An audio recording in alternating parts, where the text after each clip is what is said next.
আসসালামু আলাইকুম। আজকে 24শে এপ্রিল শুক্রবার। কানাডার ক্যালগেরিতে অফিসিয়ালি স্প্রিং, বাট -18 হলো ফিলস লাইক টেম্পারেচার এবং বাতাসের গতিবেগ হলো অলমোস্ট 70 কিলোমিটার পার আওয়ার। তাহলে বুঝেন কী ধরনের স্প্রিংয়ে আমরা আছি এখন। যাই হোক, দুপুরে এখন বাজে কয়টা বাজে? 2:35।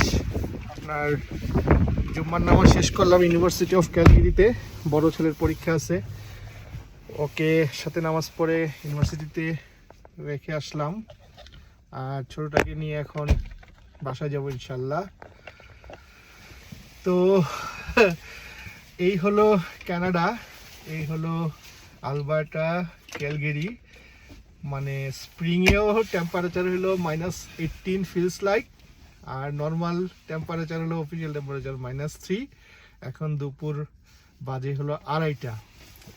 তো আজকে এই পর্যন্তই, আমরা বাসা থেকে রওনা দেই। ভালো থাকবেন সবাই। ইউনিভার্সিটি অফ ক্যালগেরি থেকে আজকের এই পর্যন্তই। আসসালামু আলাইকুম।